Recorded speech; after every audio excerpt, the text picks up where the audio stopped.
हर रोज एक नई कहानी देखने के लिए चैनल को सब्सक्राइब करें और बेल आइकन दबाना ना भूलें। सिमी एक बहुत ही मनमोजी लड़की थी। सिमी को आम बहुत अच्छे लगते थे, इसीलिए वो आम बहुत ज्यादा खाती थी।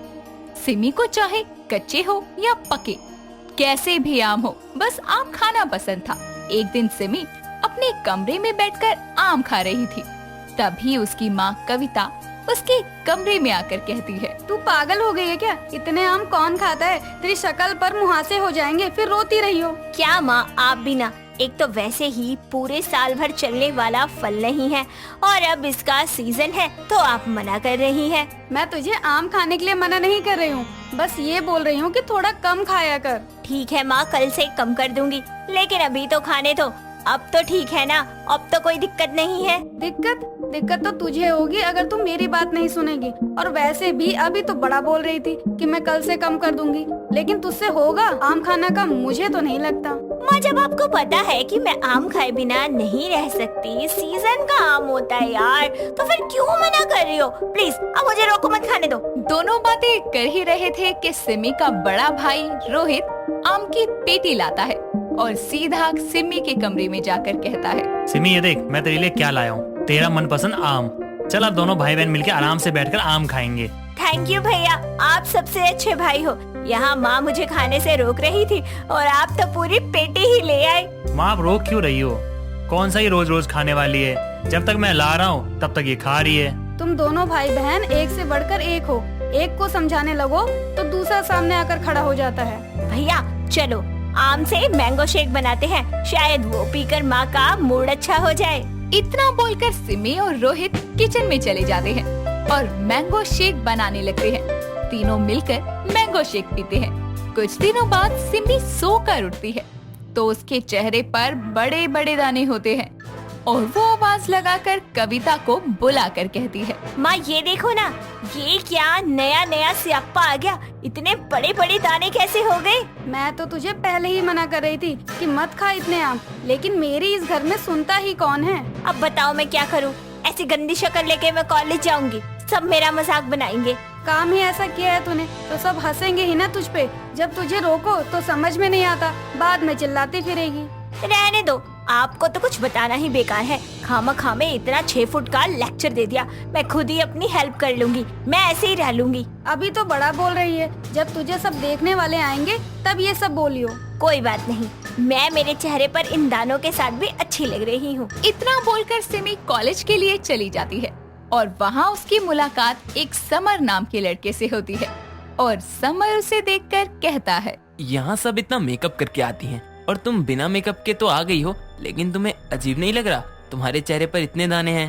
अजीब क्या लगना है? मैं कोई धरती की पहली इंसान तो हूँ नहीं जिसे कोई पिंपल निकल आया हो। सबको हो जाते हैं, इसमें छुपाना क्या? अच्छा लगा तुमसे बात करके। क्या हम दोस्त बन सकते हैं? मुझे भी लगता है, और हाँ, हम दोस्त तो बन ही सकते हैं। इतना बोलकर दोनों दोस्त बन जाते हैं। लेकिन समर को सिमी की सादगी और कोई भी बात को दिल पर ना लगाने की आदत बहुत पसंद आती है और वो दोनों रोज मिलने लगते हैं। धीरे धीरे उनकी मुलाकात प्यार में तब्दील होती है और एक दिन समर सिमी को शादी के लिए प्रपोज करता है और सिमी शादी के लिए मान जाती है। दोनों अपने अपने घरों में शादी की बात कर लेते हैं और दोनों के घर वाले शादी के लिए राजी हो जाते हैं। कुछ ही दिनों में दोनों की शादी हो जाती है।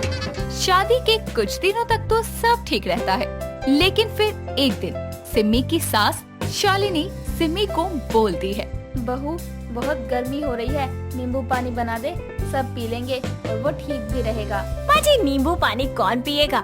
मैं सबके लिए आम पन्ना बना देती हूँ, खट्टा मीठा अच्छा लगेगा। तुझसे मैंने बोला है कि नींबू पानी बना, तुझसे पूछा नहीं है क्या पीना है तुझे। और वैसे भी जब से तू आई है हर चीज में आम ही डाल रही है।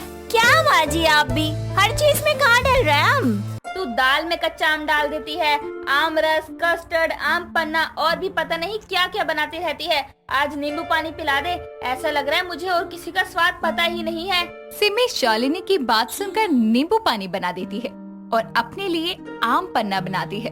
बाद में वो शालिनी और अपने लिए ग्लास में आम पन्ना और एक ग्लास में नींबू पानी लेकर आती है। शालिनी आम पन्ना देखकर कहती है, तुझे मैंने मना किया था ना आम पन्ना बनाने के लिए, लेकिन तूने फिर आम पन्ना बना दिया। माँ जी, मैंने आपके लिए नींबू पानी बनाया है, ये आम पन्ना तो मेरे लिए है। अरे नास बेटी, इतना भी आम से बनी चीजें मत खाया कर, नुकसान भी होता है इसका बहुत। माँ जी, आप आम खाओ ना, गुठलियाँ क्यों गिन रही हो? वैसे भी आम तो फलों का राजा होता है। अरे नालायक, आम तो तू खाती रहती है और मुझे सिखा रही है। मैं तो बस कहावत बोल रही थी, आप तो बुरा मान रही हो। मैं आपके लिए नींबू पानी लाई हूँ, तो आप वो पियो ना। तुझसे तो बोलना ही बेकार है। कर, तुझे जो करना है कर, मैं कुछ नहीं बोलूंगी अब। इतना बोलकर सिमी आम पन्ना पी लेती है और रोज रोज हद से ज्यादा आम खाती है। एक दिन सिमी को बहुत उल्टियाँ होने लगती है, तो वो शालिनी को आवाज लगाकर कहती है, माँ जी देखिए ना, मेरी तबीयत बहुत ज्यादा खराब हो रही है। मुझे बहुत वॉमिटिंग भी आ रही है और चेहरे पर भी कैसे पिंपल हो गए हैं। मैं क्या करूँ? ये सब बस इसलिए हो रहे हैं क्योंकि तूने हद से ज्यादा आम खा लिए हैं। आम के बहुत फायदे होते हैं, लेकिन आम के थोड़े नुकसान भी होते हैं ना। माँ जी चलिए डॉक्टर के पास चलते हैं, मेरी हालत बहुत खराब हो रही है। इतना बोलकर शालिनी सिमी को डॉक्टर के पास लेकर जाती है और उसे दवाई दिलवाती है। दवाई खाने के कुछ दिनों बाद सिमी बिल्कुल ठीक हो जाती है और कुछ दिनों बाद फिर ढेर सारे आम लेकर खाने बैठ जाती है। और जब शालिनी देखती है तो वो उसे कहती है, तेरी हालत खराब हो गई, लेकिन तुझे अकल फिर भी नहीं आई। अभी भी आम ही खा रही है और वो भी इतने ज्यादा। माँ जी मैं कुछ भी कर लूं, लेकिन मैं आम खाए बिना नहीं रह पाती। और वैसे भी अब तो पूरा सीजन निकल ही गया है, थोड़े दिन में आम मिलना बंद हो जाएगा और जब तक मिल रहे हैं तब तक तो खा लेने दो। हे भगवान, क्या होगा इस लड़की का? ये तो किसी के रोकने से ना रुके, बस ये सीजन ही इसे आम खाने से रोक सकता है। कोई बात नहीं, 4 दिन का और मेहमान है, तेरे आम खा ले, उसके बाद कुछ समय तक भूल ही जाइयो। माँ जी आप परेशान मत हो, मुझे इतना तो समझ आ गया है कि मुझे आम पसंद है, पर इसका मतलब ये नहीं कि हद से ज्यादा खा जाऊं। ये आम तो 3-4 दिन तक खाऊंगी और लिमिट में खाने से तो सेहत भी खराब नहीं होगी। चलो अक्ल तो आई, सही है, उतना ही खा जिससे तेरा मुंह का स्वाद भी बना रहे, तुझे मन भी न मारना पड़े और तेरी सेहत को भी कोई नुकसान न हो। जी माँ जी, आपने बिल्कुल सही कहा। इतना बोलकर शालिनी भी समझ जाती है कि उसकी बहू के मैंगो लव को रोका नहीं जा सकता, बस थोड़ा कम किया जा सकता है। और शालिनी की बात सुनकर सिमी भी अब आम तो खाती थी, लेकिन उतना ही जितना उसकी सेहत पर नुकसान न करे, और नेक्स्ट सीजन का वेट करती थी। तो आप भी बताइए कैसी लगी आपको हमारी ये आम की स्टोरी। सुनैना जैसे ही अपने बॉस राहुल के कैबिन में जाती है तो सामने का नजारा देखकर उसके होश उड़ जाते हैं, क्योंकि राहुल को किसी ने बड़ी ही बेरहमी से गला काटकर उसे मार दिया था। वो जोरों से चिल्लाती है कि तभी ऑफिस का पूरा स्टाफ वहाँ पर आ जाता है। कुछ दिन पहले राहुल सिंह एक बहुत ही बड़ी कंपनी का मालिक था। राहुल एक बहुत ही ज्यादा गिरा हुआ और घटिया किस्म का आदमी था।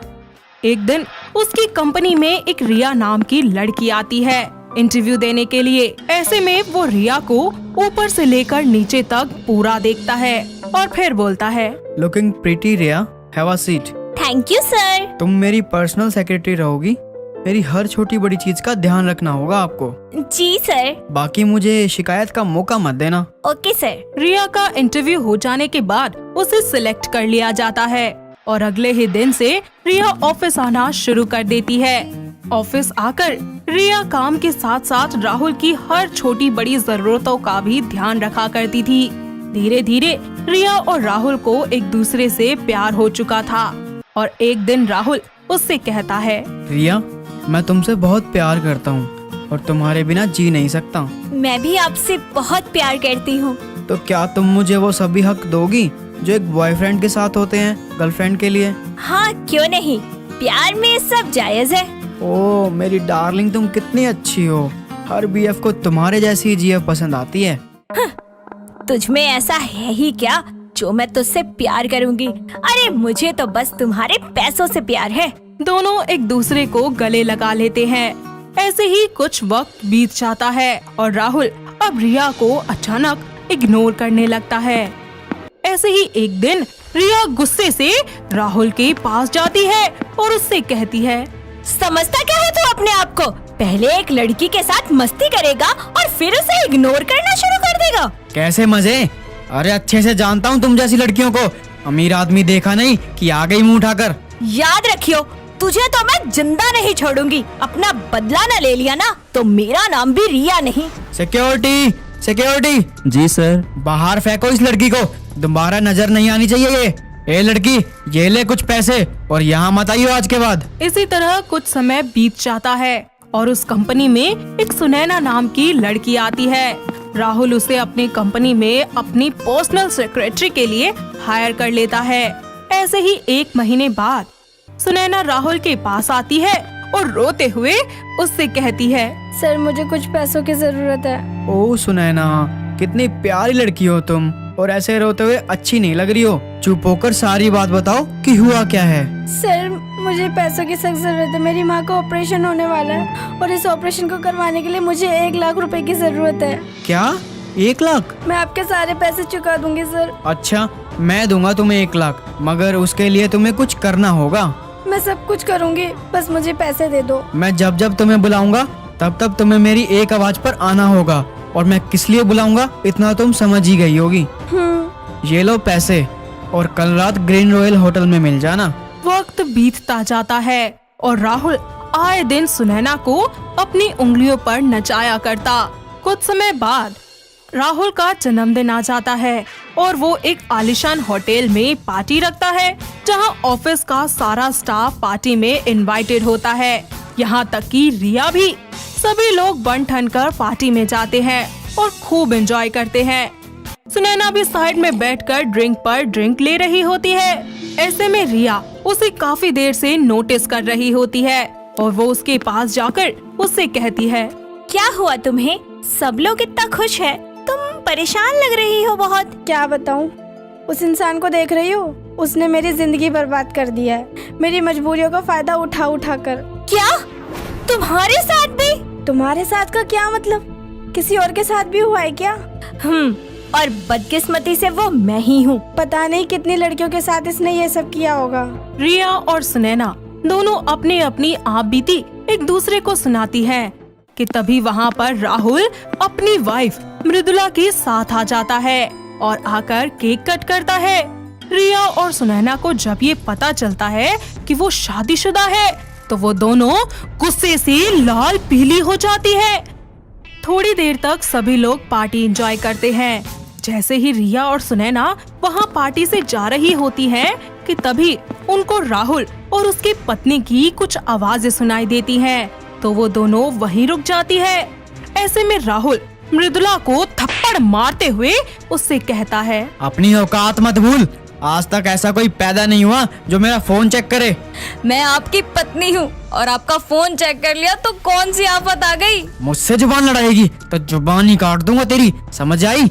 बड़ी आई मुझसे सवाल करने वाली। राहुल गुस्से से वहाँ से चला जाता है कि तभी सुनैना और रिया अंदर आती हैं, उससे बातें करती हैं, जिसके बाद वो दोनों उसे राहुल की सारी काली करतूतों के बारे में सब सच बताती हैं। पर मृदुला उनकी बातों पर यकीन नहीं करती और गुस्से में बोलती है, मेरे पति भले ही गुस्सा करते हो मगर वो कभी भी किसी भी लड़की के साथ ये सब नहीं कर सकते और मैं तुम जैसी लड़कियों को अच्छे से जानती हूँ। अमीर आदमी देखा नहीं कि चली आई फंसाने का मौका ढूंढने। और हाँ, जाओ जाकर दूसरा काम करो, मेरा घर मत बिगाड़ो, समझी? सुनैना और रिया वहाँ से चले जाते हैं। ऐसे ही कुछ वक्त बीत जाता है और एक सुबह जब सुनैना ऑफिस आती है तो राहुल को उसी के कैबिन में मरा हुआ देखकर वो जोर जोर से चिल्लाने लगती है। सभी लोग उसकी आवाज सुनकर वहां आते हैं, साथ ही पुलिस को भी फोन करके बुला लेते हैं। कुछ ही देर के बाद जब वहां पुलिस आती है तो वो सुनैना से पूछताछ करते हुए उससे कहती है, मैडम, कहीं आपने तो नहीं मार दिया अपने बॉस को? नहीं नहीं, मैं किसी की हत्या नहीं कर सकती। आपके बॉस के साथ क्या बातचीत थी? सुनैना उन्हें सारी बातें बता देती है कि तभी वहाँ सिक्योरिटी वाला आता है और पुलिस से बोलता है, सर मुझे एक लड़की पर शक है, क्या पता उसने ही सर को जान से मारा हो। कौन है वो? रिया नाम है उसका, वो एक दिन सर को जान से मारने की धमकी भी दे रही थी। पुलिस रिया से भी सारी पूछताछ करती है, मगर पुलिस को कोई सबूत नहीं मिलता। फिर पुलिस मृदुला के पास जाती है और उससे पूछती है, देखिए, हमें बहुत अफसोस है इस बात का कि आपके पति नहीं रहे, लेकिन आपके और आपके पति के बीच सब कुछ कैसा था? कोई लड़ाई झगड़ा, किसी से दुश्मनी या कोई जानी दुश्मन? जी नहीं, मेरे पति तो जरूरत से ज्यादा अच्छे थे। कितना ख्याल रखते थे वो मेरा, और लड़ना तो दूर, आज तक मुझसे कभी ऊंची आवाज में बात तक नहीं करी उन्होंने। आपको किसी पर शक है? हाँ, मुझे रिया और सुनैना नाम की लड़कियों पे शक है। उन दोनों ने लास्ट टाइम मुझे मेरे पति के खिलाफ बहुत भड़काया था। ऐसे में पुलिस की टीम जब राहुल के कैबिन की छानबीन करती है तो उन्हें उस कैबिन में टूटी हुई चूड़ियाँ और एक इयररिंग मिलती है, जिसके बाद पुलिस तहकीकात को और भी ज्यादा कड़े तरीके से करना शुरू कर देती है। और एक हफ्ते की कड़ी मेहनत के बाद पुलिस मृदुला, सुनैना और रिया को थाने में बुलाती है और फिर बोलती है, जी देखिए, मामला बहुत ही ज्यादा पेचीदा था, पर वो कहते हैं ना कि चोर चोरी करते करते कोई ना कोई सबूत छोड़ ही जाता है। जी क्या आपका है मैडम ये? अरे नहीं सर, ये तो प्लैटिनम का है और मेरे पास तो गोल्ड क्या आर्टिफिशियल खरीदने के भी पैसे नहीं है।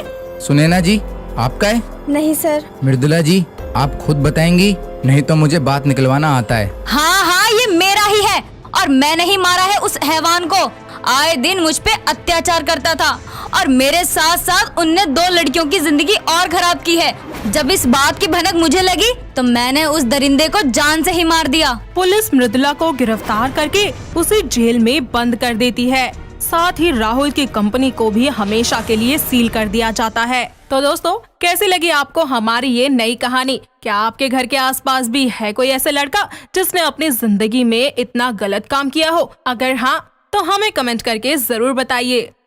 दोस्तों, अगर आपको ये कहानी पसंद आई तो इसे लाइक करें, शेयर करें और कमेंट करके बताएं कि कहानी में आपको सबसे अच्छा क्या लगा।